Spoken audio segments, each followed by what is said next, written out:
අදත් ඔයාලා හැමෝම රසිමලේ YouTube channel එකට ගොඩක් ආදරෙන් පිළිගන්නවා. අද මම ඔයාලට කියලා දෙන්නේ අමුද්‍රව්‍ය දෙකක් පාවිච්චි කරලා ලේසියෙන්ම මාස්මෙලෝස් හදන විදිය. හරිම ලේසි රෙසිපි එකක් මේක. පැය ගණන් ඉන්න ඕනේ නෑ, ශීතකරණයක් අවශ්‍ය වෙන්නේ නෑ. ලේසියෙන්ම හදාගන්න පුළුවන්.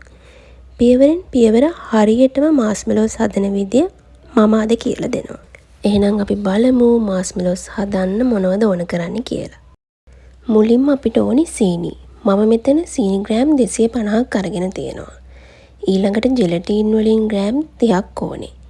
ඔන්න ඔය අමුද්‍රව්‍ය දෙක විතරයි අපිට ඕන කරන්නේ. හරිම ලේසියි. ඔයාලට අවශ්‍ය නම් මේකට කලරින් පාවිච්චි කරන්නත් පුළුවන්.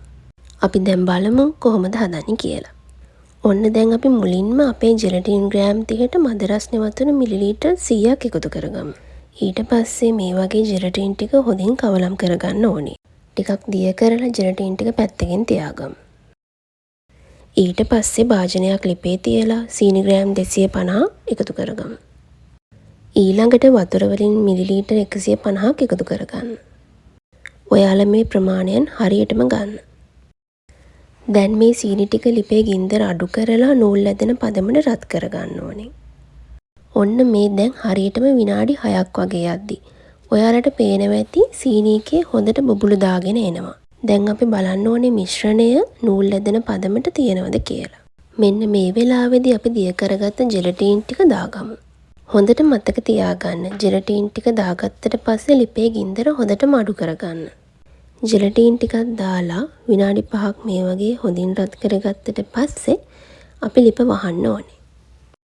ඊට පස්සේ මිශ්‍රණය වෙනමම භාජනයකට දාලා විනාඩි 5ක් වගේ නිවෙන්න තියන්න ඕනේ. ඔන්න දැන් මේ වෙලාවේදී අපේ මිශ්‍රණය ටිකක් නිමිලා තියෙන්නේ. හරියටම විනාඩි 5කට පස්සේ. අපි දැන් මේ මිශ්‍රණය හොඳින් බීට් කරගමු. මුලින්ම ඔයාලා බීටරේ උපරිම වේගයට දාලා හොඳින් බීට් කරගන්න. මේ විදිහට මේ මිශ්‍රණයේ තියෙන වතුර ගතිය නැති වෙලා හොඳට උක්කු වෙනකම් බීට් කරගන්න ඕනේ. ඔන්න මේ දැන් හරියටම විනාඩි 5ක් වගේ යද්දි අපේ මිශ්‍රණයේ තිබ්බ වතුර ගතිය අඩු වෙලා මිශ්‍රණය හොඳට උක්කු වෙලා තියෙනවා. ඊළඟට මේ මිශ්‍රණයේ භාගයක් අපි ට්‍රේ එකට දාගමු. මේ වෙලාවේදී මේ වැඩේ ඉක්මනින් කරගන්න ඕනේ. මේ මිශ්‍රණය ඉක්මනින්ම සෙට් වෙනවා. මිශ්‍රණයෙන් භාගයක් දාගත්තට පස්සේ අපි ට්‍රේ එක පැත්තකින් තියාගන්නවා. ඊළඟට මිශ්‍රණයේ තියෙන ඉතිරි ටික විනාඩි 2ක් විතර ආයෙත් බීට් කරගන්න ඕනේ.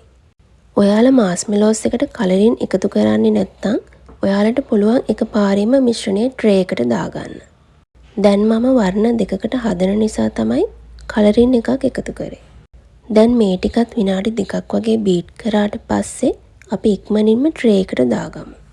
දැන් මේ විදිහට ට්‍රේ එකට දාගත්තට පස්සේ ඉක්මනින්ම ට්‍රේ එකේ මිශ්‍රණය හදා ගන්න ඕනේ.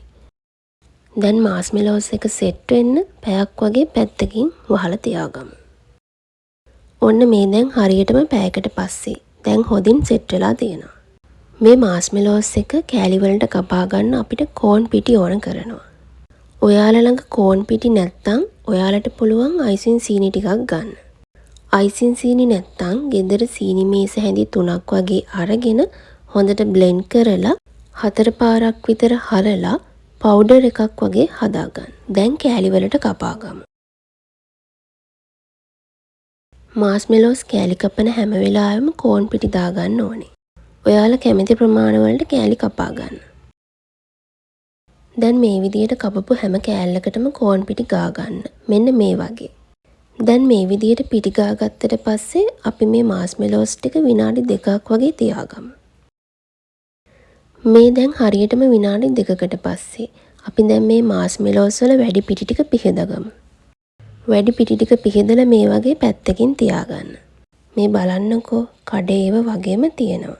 හරිම ලේසියෙන් හදාගන්න පුළුවන්. ගොඩක් දේවල් අවශ්‍ය වෙන්නේ නැහැ. ඔයා සෙල් රැකියාවක් කරන්න බලාපොරොත්තුෙන් ඉන්නව නම් ඔයාට පුළුවන් මේ විදිහට මාස්මෙලෝස් ටිකක් අඩු වියදමින් හදාගන්න. හරිම ලේසි රෙසිපි එකක් මේක. එහෙනම් ඔයත් අනිවාර්යයෙන්ම මේ මාස්මෙලෝස් එක හදලා රස බලන්න. ඔයා මගේ මේ වීඩියෝ එකට කැමති නම් ලයික් එකක් දාන්න. ඒ වගේම මේ වීඩියෝ එක ඔයාගේ යාළුවෝ අතර ෂෙයා කරන්නත් අමතක කරන්න එපා. මගේ වීඩියෝ එක බැලුවට ඔයාලට බොහොම ස්තුතියි.